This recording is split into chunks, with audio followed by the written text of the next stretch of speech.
Muy buenas noches. Por violaciones al procedimiento legislativo, la Suprema Corte de Justicia de la Nación declaró por una mayoría de 9 de los 11 votos de los ministros la invalidez de la primera parte de las reformas políticas electorales, el llamado Plan B del gobierno de López Obrador.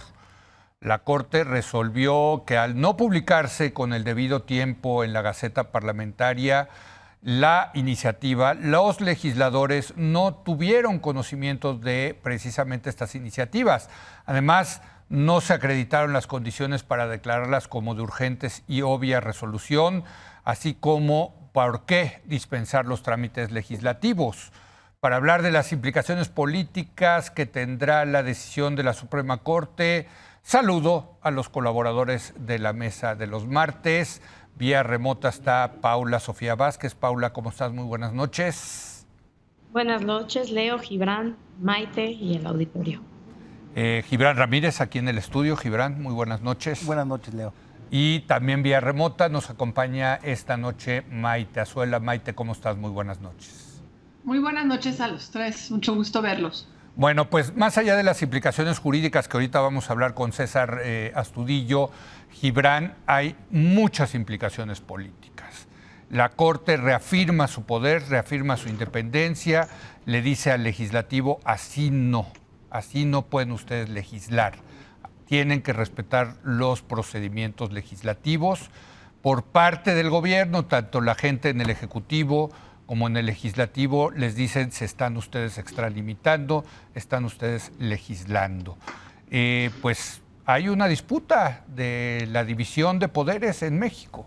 Hay una disputa, pero creo que claramente ha perdido el gobierno y Morena. Ni siquiera Arturo Saldívar, que estuvo dispuesto a maromas constitucionales, como decir que la Sedena y la Secretaría de Marina eran civiles, porque los mandos eran nombrados por un civil, ni siquiera él estuvo de acuerdo con empujar la validación del proceso legislativo que se dio con todo desaseo.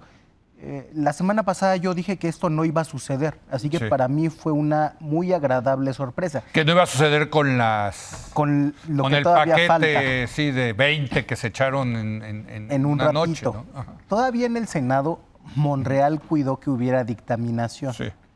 Pero sí advirtió desde antes que el proceso legislativo en la Cámara había estado muy mal hecho.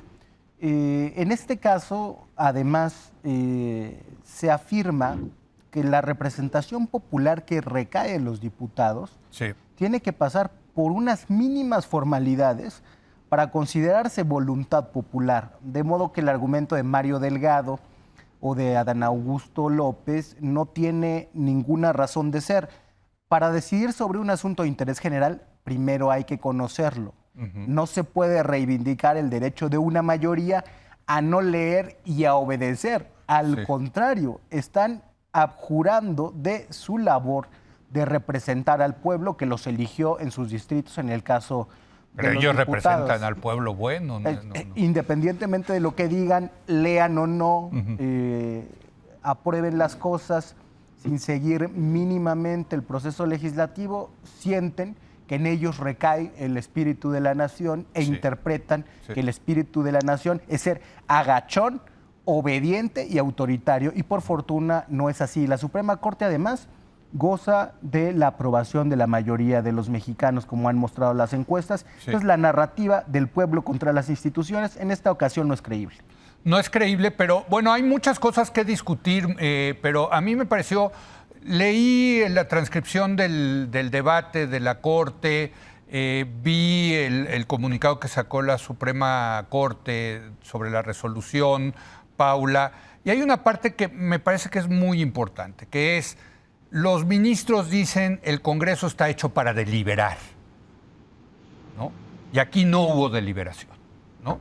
Sí reconoce que hay la posibilidad de legislar por urgente u obvia resolución, pero ni siquiera aquí se tomaron el cuidado de declararla de urgente u obvia resolución. Pero el tema de la deliberación, ¿tú cómo la ves, Paula?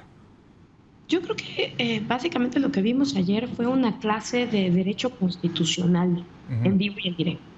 O sea, estas reafirmaciones que hicieron como que la Cámara de Representantes no es una oficialía de partes, ¿no? Vamos a hacer una diferencia entre la oficialía de partes que recibe. A ver, perdón, Paula, que te estamos oyendo mal. Vamos a restablecer la comunicación contigo y retomo a Maite Azuela para este tema de la deliberación y del respeto a las minorías. Maite.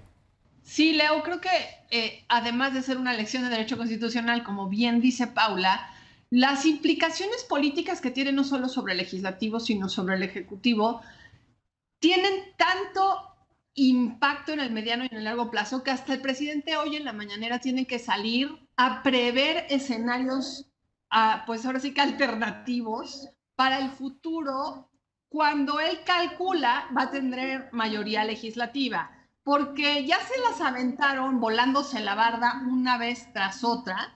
Y pues sí, aquí yo escucho a Gibran diciendo que Monreal advirtió que algunas de estas cosas no iban a pasar. Sin embargo, tenemos un reformazo el domingo tras bambalinas en el concierto de Rosalía, lo cual es un poco incongruente, porque están llevando pues al extremo la manera de violentar cualquier tipo de procedimiento parlamentario, y después les sorprende que la Corte salga a decir pues que se necesita deliberar, pero ojo, deliberar significa con los que no piensan igual, no nada más sentar a los tuyos en sillas de plástico, en una mesa cualquiera, en lo oscurito y deprisa, para que tomes decisiones precipitadas, incluso, pues, yo te diría, oculto de la vista de la ciudadanía, de los medios que cubren a los legisladores. Y creo que la lección que da la Corte, aunque es apenas una primera parte del Plan B, y también hay que recordar qué implicaciones políticas tiene que esta primera parte del Plan B haya recibido un buen revés.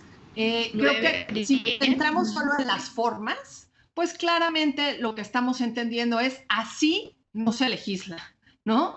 Primero hay que conversar, hay que hacerlo de manera transparente, hay que cumplir con los protocolos y los procedimientos, y entonces ya podemos, sobre todo cuando se trata de reformas constitucionales, ¿no?, dar el aval de que esto avanza o no avanza, Leo. Así es.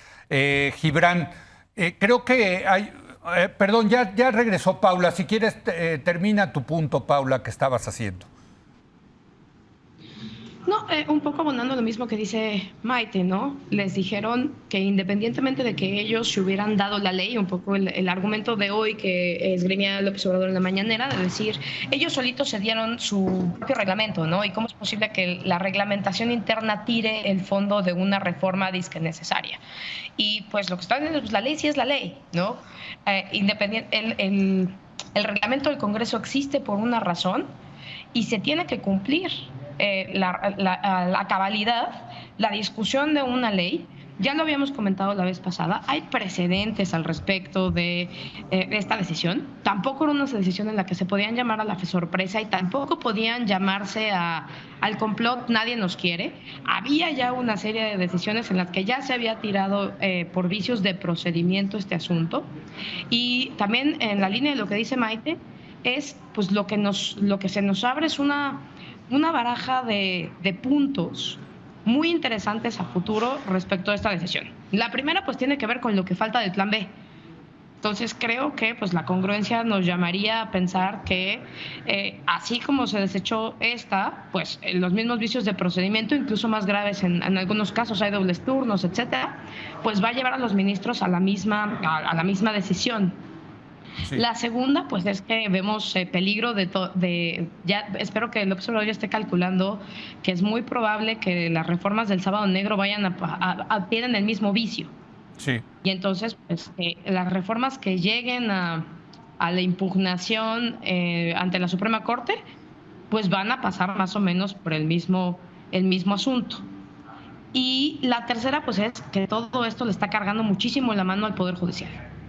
¿no? O sea, estamos viendo que el Poder Judicial va a ser el que se va a llevar el gran foco en este cierre de sexenio, y eso a la vez pues es democráticamente tranquilizador, políticamente muy preocupante por cómo se están comportando, cuál es la cargada, cuál es la narrativa que se está generando en contra del Poder Judicial.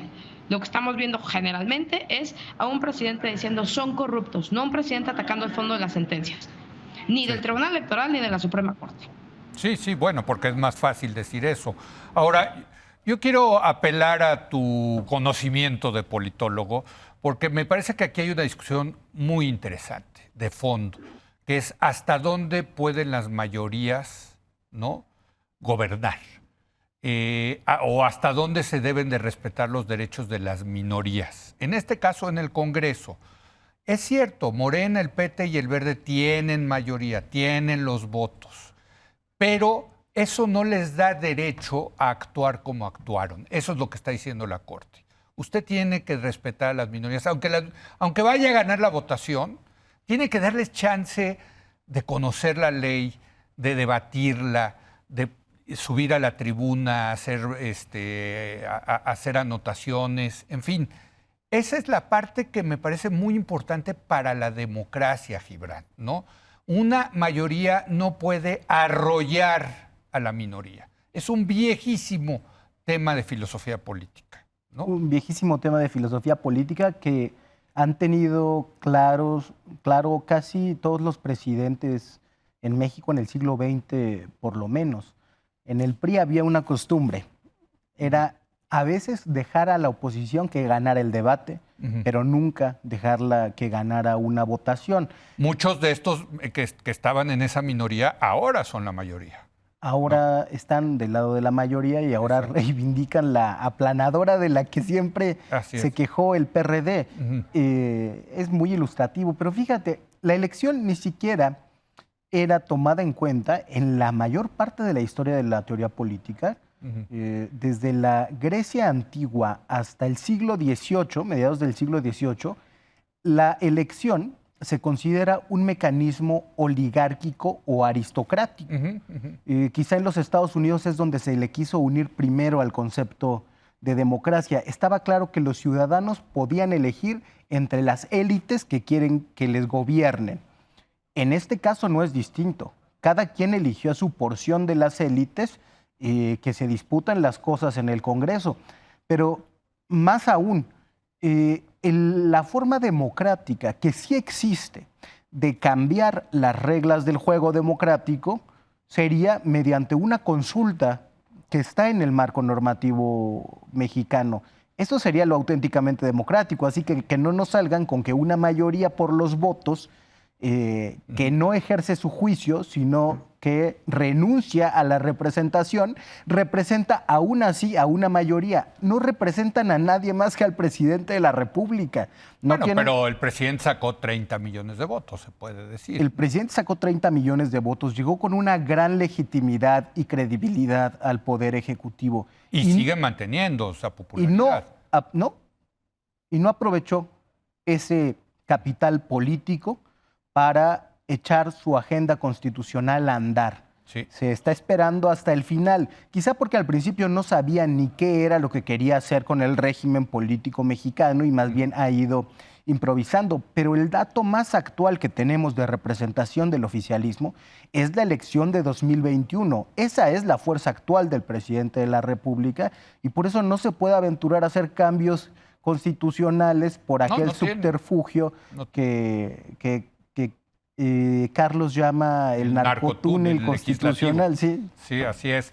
Maite, este tema es fundamental, este tema de las mayorías, porque, insisto, hoy este grupo es la mayoría, nadie dice lo contrario, pero fue minoría, ¿no? Y mañana puede volver a ser minoría.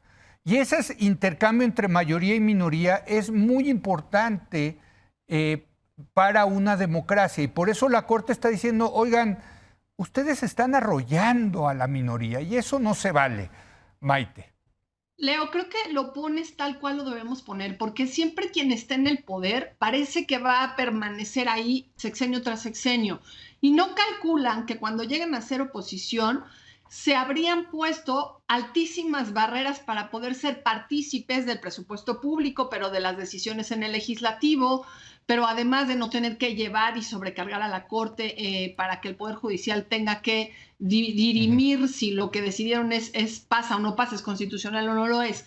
Creo que les ha pasado a todos los gobiernos, pero está con una necesidad constante de hacer reformas constitucionales para imponer, como bien dijo Gibran, un régimen que por lo visto es muy improvisado y que está hecho de ocurrencias. que cuando le corresponda de nuevo ser oposición, pues probablemente quede más dislocado. Uso yo mucho esa palabra, no se me ocurre otra, pero muy roto, muy difícil de recomponerse. El PRI es un ejemplo de ello. O sea, el PRI hizo y levantó varias reformas en donde concentró poder. Y a la hora que queda fuera de la administración y del uso y de la deliberación mayoritaria de ese poder, pues tiene muy poco margen de acción, y Morena está dando por hecho que lo va a tener. Yo creo que el cálculo, sobre todo en términos de que el poder legislativo puede que no alcancen a tenerlo del todo, está ya hecho. Tan es así que el presidente hoy salió a decir, pues retomemos el poder legislativo y tengamos mayoría en el 24, porque se dio cuenta que ya en el tiempo en el que él va a ser presidente probablemente le batían varias. Pero yo quiero retomar algo que tú dijiste en una de las intervenciones en donde preguntabas y decías, Leo, el presidente salió a decir, no, pues son unos corruptos, ¿no? Y lo más fácil siempre para él es decirlo. Para mí es un poco un chiste que se cuenta solo, porque resulta que si alguien ha sido víctima de la corrupción de sus aliados, de la gente en la que él confía, incluso de a quienes ellos por dedazo va seleccionando o va promoviendo, pues es el propio presidente. Imaginemos que Yasmín Esquivel no hubiera plagiado la tesis que plagió. Imaginemos que ese escándalo no hubiera escalado hasta donde escaló. Pues hoy no sería Piña, sino ella, la presidenta de la Suprema Corte de Justicia de la Nación. Y probablemente lo que sucedió ayer en la Corte no hubiera sucedido en la forma mayoritaria, donde tienes a 9 ministros apoyando, bueno, a 8 apoyando a Piña, ¿no? 9 en total, diciendo, oigan, así no se juega, así no se legisla. Entonces creo que es, pues a mí sí de repente me saca un par de sonrisas, es decir, es la corrupción de sus propios aliados la que le está a él mismo generando barreras y haciendo que dé de tropezones, Leo. Totalmente, fíjate, y qué bueno que sacas el tema de Yasmín Esquivel, porque, a ver, Paula, es una vergüenza que esa mujer siga siendo ministro de la Corte. Ahora, lo único que eso implica es que el presidente tiene un voto, ¿no? A prueba de fuerza, a prueba de todo. O sea, ese voto lo tiene López Obrador asegurado, porque hoy el único apoyo político que tiene Yasmín Esquivel es López Obrador. Y esta mujer vota como le ordenan en Palacio Nacional. Pero es una vergüenza para la República, y no sé si viste los argumentos que dio la propia ministra Yasmín Esquivel, de pena ajena. Paula.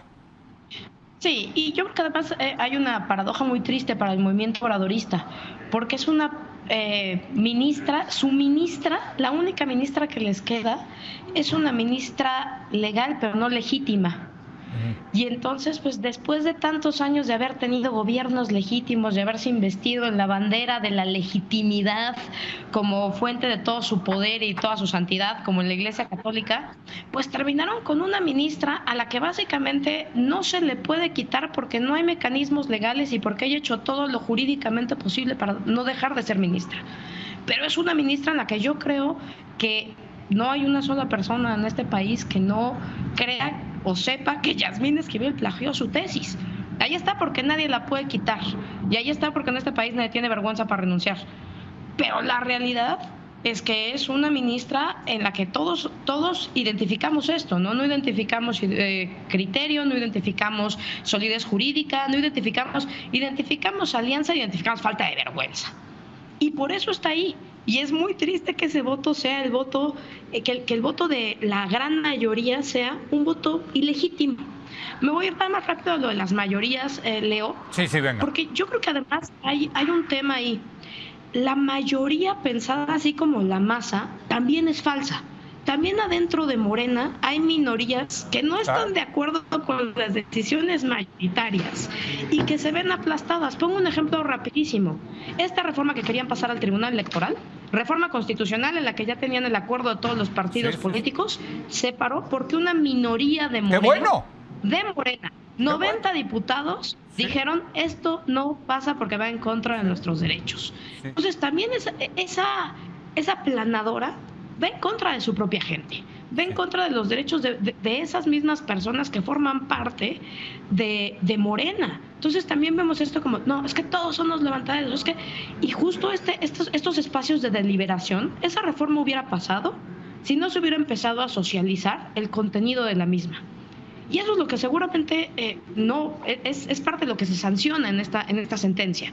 No le dieron a las personas, ni siquiera a la gente de su propio partido, la posibilidad de conocer las iniciativas, hablar, o sea, tenemos esta idea de que la minoría es oposición, y no, también hay minorías adentro de Morena, Claro. que se están metiendo el pie con estas reformas sin ni siquiera darse cuenta. Totalmente de acuerdo. Me va a quedar un minuto cada uno y sí quiero un comentario sobre el plan C. El plan C, o sea, ya no pasó el plan A, que era la reforma constitucional, no tuvieron los votos. El plan B hicieron un cochinero, se los paró la Suprema Corte porque no respetaron los procedimientos legislativos. El plan C es ganar mayoría calificada en ambas cámaras del Congreso, Senado y diputados en el 2024 para reformar la Constitución. Comenzando, dijo el presidente, por una reforma en el Poder Judicial para que los ministros de la Corte sean elegidos por el pueblo. Eso en sí mismo merece un gran debate, desde luego. No lo vamos a tener ahorita. Pero, ¿cómo ven el plan C? ¿Es factible que Morena y sus aliados se lleven mayoría calificada de 2/3 partes, diputados y senadores? ¿Se dan cuenta de cómo está subiendo las apuestas el presidente en la elección del 24 y poniendo el foco no solamente en la presidencial, sino en el poder legislativo? Muy interesante. Y es parte de su guerra psicológica contra la oposición, que ya se da por derrotada y entonces ahora los quiere reducir al mínimo. No solamente los vamos a derrotar, sino los vamos a aplastar. Aplastar, exacto. Yo creo que López Obrador, a él le gusta mucho hablar de pecados, comete un pecado político, que es la soberbia. Ya lo cometieron en el procesamiento de estas leyes. Lo pudieron hacer bien, igual en fast track, y sin darle dignidad a los diputados. Los trataron, debo decir, Leo, con una dignidad menor que con la que tratan a los borregos. Los borregos por lo menos ven por dónde van caminando cuando los pastorean. Los diputados de Morena no vieron ni lo que votaron. Pero se dejaron, a ver, o sea, tú dices, ¿los trataron mal? Pues sí, pero ellos tampoco dijeron nada. Indignamente, y ellos están defendiendo su propia indignidad, lo cual me parece inaudito. Todavía más indigno. Todavía más indigno. Exacto. Y en esta soberbia, por una parte, se puede explicar por las encuestas. Sí. Pero la otra parte es que es un endurecimiento por debilitamiento. A ver. El presidente ha perdido en este año el Tribunal Federal de Justicia Administrativa, la presidencia de la Suprema Corte de Justicia, la reforma de la Guardia Nacional, esta del Plan B, y seguramente vendrán muchas más.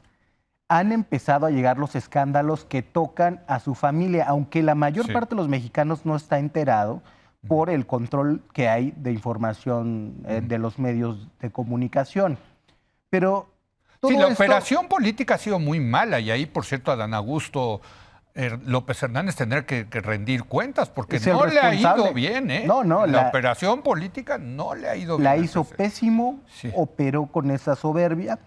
Y como el presidente no sabe rectificar mucho, a veces sí rectifica, pero su salida principal es la fuga hacia adelante. Sí, y doblar las apuestas, claro. Entonces se pone más débil, pues entonces vamos a doblar la apuesta. Y le sube a todo, a la soberbia y al cinismo, también como en el caso de los contratos de los amigos de Andy, que dijo, ¿y qué? No es nada. Sí, totalmente de acuerdo. Maite, el plan C. Es que lo que está prometiendo es realmente... porque sí tuvieron 2/3 partes en la legislatura pasada por los arreglijos que hizo Mario Delgado, a posteriori, no antes de la elección. Nunca han tenido mayoría calificada de 2/3 partes, Maite. Creo que el presidente se está olvidando de que los mexicanos nos gusta hacer voto diferenciado. Nos gusta, literalmente no encuentro otra manera de expresarlo. porque entendemos que queremos contrapesos, porque ya nos dimos cuenta de que si no todos son iguales, todos sí son muy parecidos, Leo. Entonces lo que necesitamos es que cuando estén en el poder haya otros que no les permitan hacer triquiñuelas y moverse como se están intentando mover o como se movieron los anteriores. La verdad es que ahorita está siendo mucho más drástico y dramático, pero todos cuando están en el poder intentan acapararlo. Y creo que yo aquí sí te diría, además de que se está olvidando el voto diferenciado, creo que está obviando algo que han querido obviar, bajando el asta bandera, diciendo que fueron ridículas las movilizaciones para la defensa del INE. Yo creo que por el contrario, esas movilizaciones generaron presión, sí generaron una reacción en el Poder Judicial, claramente, en el Poder Legislativo, y además están moviendo algo que antes no se movían. No voy a generalizar en términos de la clase media, pero sí creo que había un amplio sector de la población, de diferentes clases sociales, al que lo público lo tenía sin cuidado y que ahora de repente siente que tiene que participar, que hablar, que comenta en los chats familiares, que quiere reaccionar y que está generando también el interés en el voto en el Congreso. Entonces el presidente obviamente no se puede conformar con poner a Claudia o a Dan Augusto o en su caso a Ebrard en la presidencia, sino sabe que aún teniéndolos ahí, con esta resistencia que se ha conseguido en el contrapeso de poder legislativo y judicial, más en el judicial en estas últimas semanas y menos en el legislativo del que esperaríamos, pues va a requerir esa mayoría aplastante. Sí. Esperemos que no la consiga por el bien del país, porque para el país nunca es bueno que un partido, sobre todo que quiere concentrar poder y pasar por encima de la legalidad, lo tenga todo. Paula Sofía, el plan C... tengo que decir que a mí me gusta porque le pone foco al Poder Legislativo, a la elección del Poder Legislativo. Claro. Está padre eso, digamos, vamos a ponerlo así. Paula Sofía. Sí. A mí, eso es lo que dice. A mí me parece fantástico que el presidente en su cierre de sexenio se vaya perfilando ya la que va a ser la agenda del 2024. Sí. En primer lugar, porque habemos personas que ya no nos vamos a llamar al engaño. Ya nos dijeron que pues, la agenda del 2024 es debilitar órganos constitucionales autónomos, eliminarlos si es posible, reformar el Poder Judicial para hacer una mengrambrea de Poder Judicial y continuar con la militarización del país, ¿no? Que esos básicamente son los tres puntos de la agenda que ya nos puso sobre la mesa el presidente, que será la oferta del obradorismo. Entonces, a mí me parece muy bien, para que no haya sorprendidos, saber desde este momento que esa es la agenda que se está perfilando para 2024. Así es. Me preocupa el cómo. Me preocupa que en este tema de tenemos que ganarlo todo, no sea, como hemos visto que les gusta, tenemos que ganarlo todo con las reglas del juego democráticas. No hemos hablado del fondo de los efectos del plan B porque se va a hablar al rato. Sí. Pero pues esto básicamente lo que le tira al presidente es la posibilidad de hacer campaña. Entonces decir, sí, claro, yo quiero ganar todo violando la ley. Yo quiero ganar todo. A mí hay otra cosa que me preocupa de esta atención que se le está cargando al Poder Judicial, que es a cuánto estamos de un desacato. ¿A cuánto estamos de que digan, tampoco les vamos a hacer caso a ustedes porque ustedes no son el pueblo y ustedes no están democráticamente electos? Y entonces, pues a ver, vénganos a decir algo. No des ya dijeron ideas, que esto no, Paula. vengan a decir algo. Hoy, como si no las tuvieran. Yo digo, a mí, en términos de agenda, me parece maravilloso. Sigan poniendo más sobre la mesa. Y también, oposición, despiertan de ese sueño en el que viven. Así es. Para darse cuenta de que esta es la agenda que van a tener que combatir en 2024 y busquen a su mejor tirador. No solamente a su Eso me mejor parece tirador para la presidencia, sino que tienen que Para el poner el Congreso. foco en el Congreso. Gracias, Gibran. Gracias. Gracias, Paula. Muchas gracias por estar con nosotros, a Maite Azuela. Gracias. Hacemos una breve... Buenas noches. Hacemos una breve pausa y ahora va a estar con nosotros César Astudillo. Con él vamos a ver el alcance jurídico de esta decisión fundamental de la Corte. Regresamos.